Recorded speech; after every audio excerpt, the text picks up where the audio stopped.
Bing bang. Welcome back to Pure Finesse, week number 2 of the return. Yeah, that's right. We're back with yours truly, Jay Murchison, and the Ottawa Senators fan, Malcolm Gobius. As you can tell over here, over wherever I'm pointing, I'm also a Montreal Canadiens fan, but we're tanking for both teams for Shane Wright this year, so I got to rep them both because not looking optimistic for either team. But we're not talking hockey today, right, Jay? We're not talking hockey. What are we talking? Yeah, thank God we're not talking about hockey from the teams you cheer for. Yeah. It's this weekend coming up is college football championship weekend. And to say that the rankings were flipped upside down today would be understatement because your boy, Ohio State Buckeyes, did not get it done last weekend and did hear about it once or twice from a couple very special people that are near and dear to my heart. Yeah, nice. You know who you are. Yeah. And there's going to be some teams that you really have not seen yet in the college football playoff era probably make it, and to each their own. But I guess it's good for the game for college football to get more fans involved and some new fan bases that aren't used to being in this fight, like the Michigan Wolverines, because we've only owned them for the last 10 years and they win one game. But we're not salty. We're not talking about that today. But someone's a little salty. Yeah, no, sorry, whatever. Only repping their colors, no. This is Pure Finesse colors. But today we're going to talk about the Power 5 minus the ACC, because are they really a Power 5 conference right now with the way they're playing in college football? Absolutely not, because your Clemson Tigers aren't even in the AAC. No, they're not. Wow, I can't even talk. AAC? No, they're not. ACC, that's the one. Trevor Lawrence is gone, so what happens, right? You got to have a good quarterback. Quarterback's not playing up to everyone thought he would, so I don't know. I'm still a Clemson fan. Everyone likes to call me a bandwagoner, but I'm not. Jay's known me since first year, right? Oh yeah, nice. Like they know when first year is. He's known me since 2018, there right? So he knows I'm not a bandwagoner, but he still likes to get under my grills and call me one. Just only a Red Sox, Canadians, and Celtics and Steelers fan, but and yeah, nice. Garbage. Steelers are garbage. Yeah, nice. Celtics over playoff spot. Red Sox. So they all have trophies in the 21st century? No, minus the Habital. No, yeah, exactly. Minus the Habs, no. I mean, yes, they do. Yeah, nice. But you know what? Before Malcolm gets more hyped up on his teams, we're going to talk about the Pac-12 championship game, and featuring two teams that just faced each other only 2 weeks ago. Who's that? Oregon and Utah? Yeah, nice. Yes. Yeah, and Oregon is coming in at the 11th seed. And Utah's at the 19th seed, both Oregon holding a 10-2 record and Utah holding a 9-2 record, right? So the Ducks had playoff aspirations, but lost at home to Utah 2 weeks ago. Score was what? Was it a mollywhopping? It was, because it was 38-7. So what do you think about this game? Who do you have going into it? Yeah, nice. Mollywhopping. Yeah, the Utah Utes, Nothing knows all about those guys, the Utes, right? Utes, from Ottawa. From Toronto. Oh, from Toronto. From Toronto now. Yeah, nice. Slimes. Utah was undefeated at home this year, playing up in Utah, which I think is a more underrated home field advantage, being only 5,000 feet above sea level. No big deal. Not a big deal. So most of their wins came at home this year, and that one of those wins was against the Oregon Ducks. And for most of the season, they were ranked inside the top 10. They beat Ohio State, one of their 2 losses. I know. Yeah, I know. Yeah. Oh. Just saw that now. I was gonna get to there, but you got it exactly. Yeah, nice. I lost my train of thought now, you scumbag. But they do have probably one of the best prospects going into the NFL draft this year in Devin Thibodeau, who is an outside edge rusher who probably will be going first overall in the draft this year. Make it lock down, make your bets now. It's going to happen. Right to the Lions. Yeah, absolutely. Right to the Lions. You got it. But it's going to be a good game. They're going to be playing in Vegas. So, they're playing in a ritzy-ditzy area. So, Utah doesn't have home field advantage. So, I'm sure Oregon's going to come up there. They're going to punch them in the mouth as soon as they can and not let them have any sort of momentum to start off the game, because I think it was 21-3 at halftime 2 weeks ago against Oregon. So it wasn't close, to say the least. But for the Ducks, they're missing, I'm pretty sure their running back, Travis Dye, he's out with a head injury. But this year he has over 1,300 yards. Kind of soft, if you ask me. Soft? Why is that soft? He's 16 touchdowns, almost carrying this team, right? Just kidding. It's college football. Everyone, the stats are just crazy. I just see them. I'm looking at NFL all the time, right? And I just go look at these college stats. I'm like, wow, this is really good. But you got to think about it. It's not as good for college football, right? Because those stats are just inflated. But this guy's out. Big They only factor. play in like 11 games. Yeah, nice. Yeah, whatever. Yeah, stats are just inflated because they're just throwing bombs all the time. And not Mhm. Tom Brady 5-yard dump offs Mhm. or Baker Mayfield handing it off to your running backs who do nothing, right? The next game. Well, we want to get the predictions, right? Yeah, nice. So we got So Oregon losing to Utah 2 weeks ago. Do you think they come back and win? I think Oregon wins this Yeah, one. I think so too. Yeah. You don't play in Utah. I mean, you don't have to deal with the elevation and a neutral crowd, Yeah. which is clutch for the Oregon Ducks because have you ever seen a Utah Utes football game? They're what you call rowdy. Really. Yeah. Big 12 championship game. It features a familiar face of the Baylor Bears, but a different team coming out of the state of Oklahoma than what we're used to. Yeah, Oklahoma State now, right? Oklahoma State 11-1 and Baylor 10-2 heading into this game.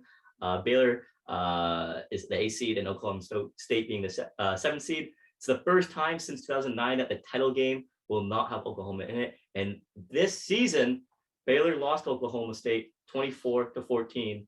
And I don't know, what does that say for this game? Well, Oklahoma State now just moved up to 5th in the college football rankings. yeah, We those just were released just- about like 20 minutes ago. Yeah, So you can cut us some slack. Yeah, thanks. So I think 7 now is Ohio State, if I'm not mistaken. And Oklahoma State is really close to getting into the college football playoff. As well they should. They play fantastic football, except for the one blemish against Iowa State, which they lost only by a field goal. So Yeah. But they are unranked, so you can't not look at that. But these two, Baylor has always been in the Big 12 championship game, whether it's with a star-studded team as they usually do. But this year it's mostly it's not just one guy doing it for them, it's the whole team. Yeah. And 10-2 team as an 8th seed, it's kind of weird to see being this late in the season because they didn't lose really, like I wouldn't say within the last 3 or 4 games. So to be where they are now, the 2-2 loss team, I mean, Ohio State's there now. Thank you very much. But I don't know. I think they have they have a realistic chance of winning the Big 12 title game because usually they're playing up against a stacked Oklahoma team. Yeah, and that's true. Something I just wanted to point out in this game is there's going to be 2 star wide receivers going at it against each other. First one being Tyquan Thornton on Baylor, has 875 yards and 8 touchdowns, and then he's going up against Tay Martin on the Cowboys, and he has 854 yards and 7 touchdowns. And one thing I just want to ask you, who do you think has the bigger game? And do you think this person's performance, like who you're going to pick, leads to a win for their team? Yeah, I'm taking the Cowboys, Tay Martin, because I think they have a better quarterback. Yeah. And Spencer Sanders, who I think is one of the better quarterbacks in college football, even though I wouldn't say like the rah kind of media follows it. Yeah. I think it reminds me a lot of Jalen Hurts. Really? Coming out and playing in college, even though he didn't transfer anywhere. No, Just the way he handles himself and how the media perceives him. I think it's a very good comparison to have for Jalen Hurts. And I think he's going to be a really solid pro in the NFL. And again, not like Jalen Hurts being like a first round talent, but he's going to have to earn it. And he's been on really good Oklahoma State teams before, like Chuba Hubbard last year. Yeah, Chuba. Yeah, very nice. But I will see he's going to be going away in the NFL this year, whether it's first, second, or third round, wherever he slots in. But I think if they win, I think they have a realistic chance of trying to get into the college football playoff. Yeah, and then so do you think they're going to win it? Absolutely. Is that your team? I think so too, just based off Jay's confidence with this team. I'm going to go with Oklahoma State too. Right. The real conference that I really been itching to get at. Yeah, absolutely. It's the Big 10 championship game. By far, this has been the best conference in college football with, I think, 4 teams having a chance, having at least 1 week of being inside the top 5 of the college football rankings. And we have 2 of those teams that are now, and one of them now is inside the top 5. And one was previously is the Iowa Hawkeyes and throw up my mouth a little bit, the Michigan Wolverines. Just first, again, you've already mentioned though, in how many years? Yeah, 10 years. So we can just relax everybody because they act like it was Christmas morning when they beat Ohio State. And now it's for Jim Harbaugh, I think is the biggest scoop in college football, whether you want to say it or not. He was now 1-5 against Ohio State. He was fired if he was losing this game, guys. Okay. So if you want to it's kind of like the Man United manager, you win the game that you need to win and no one cares what you did before. Until they get absolutely railed by Ohio State next year. And then Harbaugh out. Then he's going to be fired. Never a big fan of Harbaugh though, since he was coaching the Ravens. We both don't like that team. So for obvious reasons, you hate him even more now. But now talking about some of the players that can be some X factors for the teams. Hassan Haskins, who has 1,232 rushing I yards. saw enough of that guy last Saturday. I'll tell you that. Yeah, I'll tell you that for free. 18 touchdowns this year. Had 4 against Ohio State. 4 alone. I did not know that. 4 alone against Ohio State. And then Aiden Hutchinson on the defensive side of the ball could be great game breakers for the Wolverines. Who do you think is going to be the biggest X factor in this game? It's Aiden Hutchinson. Aiden Hutchinson. He led the league. Nice. He now has a single season record for sacks for can't say without throwing up my mouth a little bit. Michigan Wolverine. Try to stay unbiased here, but it's tough saying this, but Michigan's got a really, really good team this year. Yeah. I mean, they're going to be making the college football playoff. Because if they win this game, they're an absolute surefire bet to make it in. And I can't stand it. I just can't. I see Ohio State beat them for so long. I was just maybe this tall the last time Ohio State lost to Michigan, but we're not talking about that, are we? We're not talking about that. No. But the Hawkeyes, I should say, they're a good team. They were, I think, 3rd at one point, then had a loss against Penn State, and that kind of derailed their season. Lost to Purdue, the spoiler makers, as they were deemed this year, because they beat some good teams, but not Ohio State. Thank you very much. But Tyler Goodson, you have here listed, pretty good running back for Iowa. Yeah, he's good too. I think over 1,300 yards and 7 touchdowns. But I think this Michigan team is just going to be too much for Iowa. I just can't believe how non-close that game was against Ohio State. I was expecting like a barn burner, touchdowns back and forth, but Michigan just took control, full control.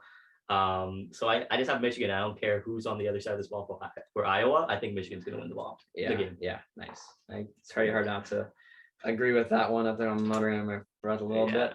But watch out for this freshman Edwards, the wide receiver. I think he's got multiple touchdowns this game because I think they're going to sell out on Hassan Haskins. And oh my gosh, I can't think of this guy. Number 2 running back. You're going to see him a lot. He had to deal with an ankle injury last week against Ohio State and still ran all over them. So I mean, the running game is not the issue for those Wolverines, to say the least. Now, why do we have the American Conference Championship game listed next? It's because we're about to be witnessing some history with the team who is now ranked as a college football playoff team as it stands right now. Number 4. I swear they're number 3 earlier today, but Jay's telling me otherwise. But Cincinnati, 12-0. Houston versus Houston, 11-1. Cincinnati, 4th. What do you make of that?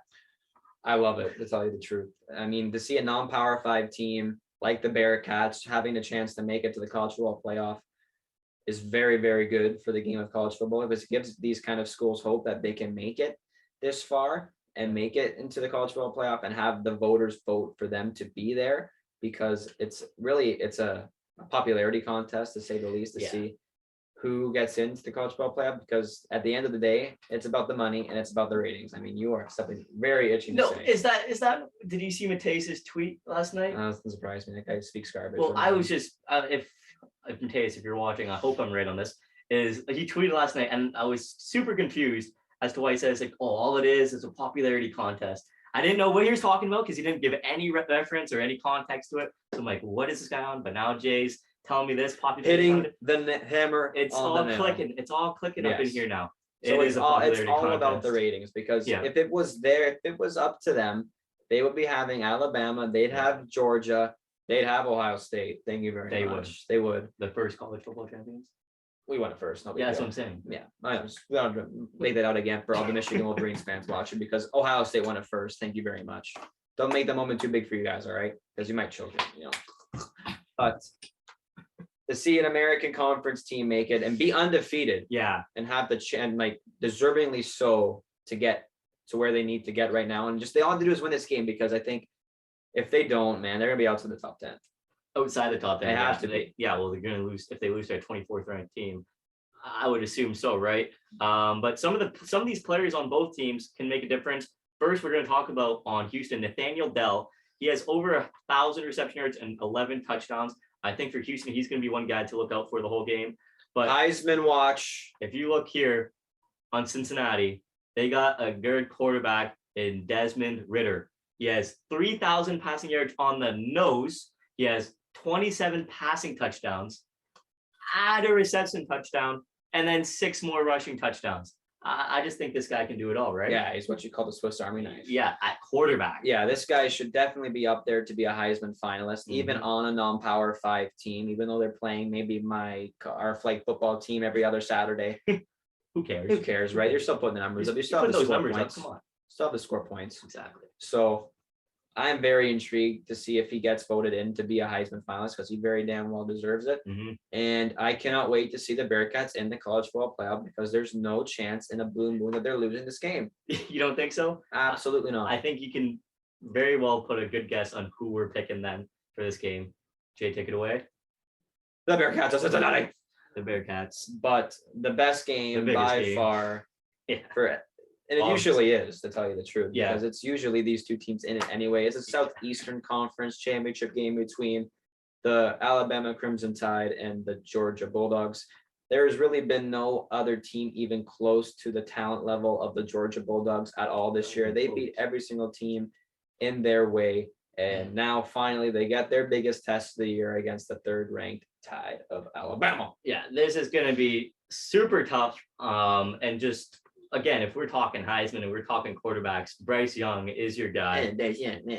Sorry. Well, can he, like, this is the question Jay's asking, right? Is can he play like we know he can? The way we know he can play is almost 4,000 passing yards with 3,900 passing yards, 40 touchdowns passing, and then only 4 picks on the year. Do you think he can do that in this game? No. Something along those lines? No. I hate Alabama. So Yeah. I don't like him at all. And just watching them play the Iron Bowl last week against Auburn, he looked rattled, to say the least. He did not look like Bryce Young, who's going to be a Heisman finalist, whether you like it or not. And it's going to be a pro-Georgia crowd in Atlanta. It's just, that's the reality of it, even though it's going to be 50-50. It's going to be a pro-Georgia crowd, as it usually is. And they looked way off last week. And they had a bad loss this year, right? They lost to an unranked team, the first time in a long time under Nick Saban to have that happen. And it seems like this Georgia defense and the defensive front on Georgia. I don't know if you've seen these pictures or not, but you've seen that picture between Jordan Davis and other defensive linemen and the coach? No. Okay, so this is the other defensive lineman. This is Jordan Davis. Really? He's an absolute freak of nature. If he declares, he's definitely top 5. But I think he's got one more year left of eligibility before he can.